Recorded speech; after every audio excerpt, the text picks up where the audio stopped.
What's up on this Tuesday? Frank, House of Orange TV coming at you. Tennessee 20, Tennessee Tech 2. Tonight, the Bats get rolling. Will they carry over to the weekend against Georgia, where you're facing a team that can hit the ball pretty well, as a matter of fact? But hit that like, that share, that subscribe button. Really appreciate you guys. Check out the memberships. Check out the channel Patreon as well. There's greatly appreciated. But Josh Elander goes in. He said over the weekend that they showed immaturity. He said it was unacceptable, the loss on Sunday. They come out tonight. He said, I hope these guys, and this is not quote for quote, but he said, I hope these guys, basically take it personal going in to Monday. And when they get back to work, he said, looks like tonight, big change in the lineup tonight as well. A lot of changing. I think it was a good move. Based on what we saw the weekend, there was some rough numbers coming out of the weekend. Now, is all well after this tonight? It can't hurt. Let's put it that way. All right, let's call it what it is on it. Yes, Tennessee Tech, whatever. Tennessee Tech, for a few years have given Tennessee, you think 2022, how good that team was. And Tennessee Tech gave them trouble. Actually beat them in a woodback game at the Smoky Stadium. And like Tony Vitello said in that one, woodback, composite, aluminum, whatever it is they use now, that was a loss regardless on it. But this team come out of the gates tonight, 9 runs in the first. Garrett Wright moved to lead off, which I thought was pretty interesting. Garrett Wright leads off with a home run. You get next 3 guys on. You get Blaine Brown, Henry Ford walks, Blake Grimmer singles, and then Reese Chapman hits a grand slam. And then they end up, when it's all said and done, going for 9 in the first inning on this one. Pretty much set the game away at that point. But you saw a lot of guys hit tonight. 5 home runs on the night. Garrett Wright had 1. Henry Ford with 1.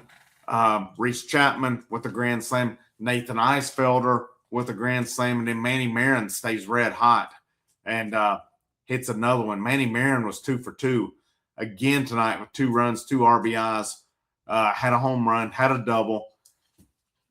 He's taking the challenge and he's running with it right now. That average has gone up just within the last 5 days to 333, and it was lower than that at one point. Thought it was a pretty interesting starting lineup tonight with Garrett Wright in left field, Blaine Brown DH'd.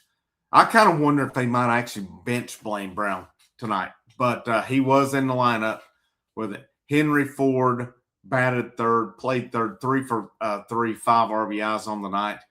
Blake Grimmer played first, batted fourth. Chapman played right field. Stone Lawless caught tonight, 2 for 4. Going to Tyler Myatt was at second base, 0 for 4 on the night, had a walk, had a strikeout on the night. His bat's kind of cooled off a little bit, so I'm curious to see how he responds. Manny Marin was shortstop, 2 for 2, and then Jay Abernathy was moved from leadoff back down to ninth tonight, where he went 0 for 1 on the night. 1 for 3. I'm looking at Chris Newstrom. Chris Newstrom come in later and was 0 for 1 on the night. A lot of guys played. Hunter High, Levi Clark didn't start again tonight, was 0 for 1, did have a walk on the night. You had Finley Bates, who went 0 for 0 with a hit by pitch. Evan Hankins was 0 for 1 on the night. You had Eisfelder, 1 for 2, had the grand slam. Trent Grenlinger, 1 for 1. Ariel Antigua later come in 1 for 2, and then, of course, Newstrom 0 for 1 as well. I think, we look back at 2023. This is the team that this one is starting to remind me of 2023. A little slow out of the gates, especially when they got to conference play, and then things started rolling. They settled on their 9. I don't think they're settled yet, but I think they're getting close with Garrett Wright coming back, with Blake Grimmer coming back. Manny Marin is now starting to really take hold of shortstop. The question is going to be, I think you're set on Chapman, They're going to play Chapman. Chapman's not going out. All right, let's put it there. And Chapman's one of your better at bats. He needs to be in. Abernathy in center. You know, what's going to happen in left field? I think that was debatable. Garrett Wright is out there tonight. Could Garrett Wright eventually move behind the plate is what I'm interested to see. Could Garrett Wright stay in left field? Could Trent Grinlinger eventually take over behind the plate? I'm interested to see with that because the way Levi Clark's hitting right now, you can't justify keeping him in the lineup. Stone Lawless 2 for 4 tonight, but Stone Lawless have been in a slump too. Ford's going to play third. Maringer short. Who plays second? Grimmer first. Who catches with it? Still a lot of revolving parts. Blaine Brown's going to DH. That's kind of where you're at on that one. Now, you look at pitching tonight. They went with your classic young guy tonight. Taylor Tracy, another good outing. 3 innings, 3 hits, 1 run, 1 walk, 6 strikeouts. Ethan Bioto's back in tonight. Got the win. 1 2/3, 1 hit, 1 walk, 1 K. You saw Chandler Day, a third of an inning on the night. Sawyer Deering win an inning, a walk, a K. William Haas, 2/3 of an inning. Did give up a run, gave up a walk, 2 Ks. And then Jax Bishop went a third of an inning, gave up a hit and a walk on it along the way. So good to see these young guys. This is what some of these, midweek is for, to get these young guys a lot of opportunities.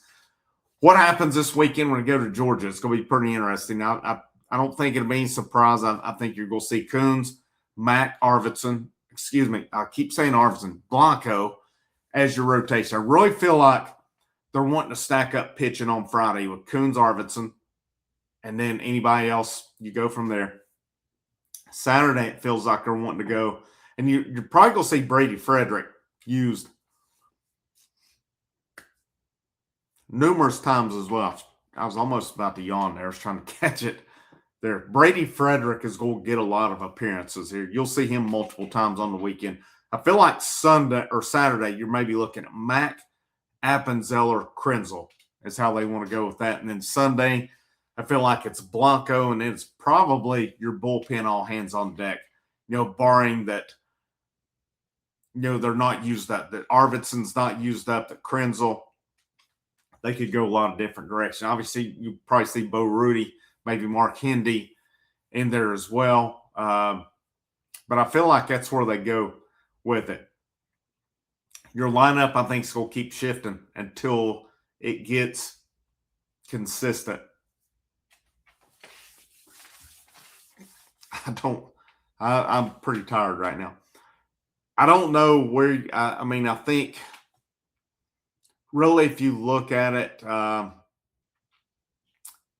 don't know.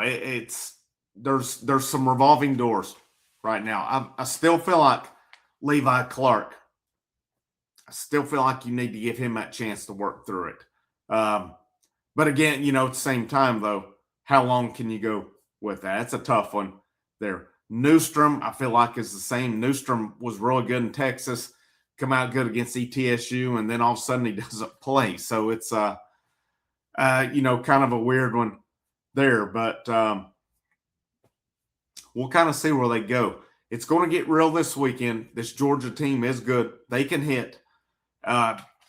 If these pitchers for Tennessee are not on, Georgia will make them pay.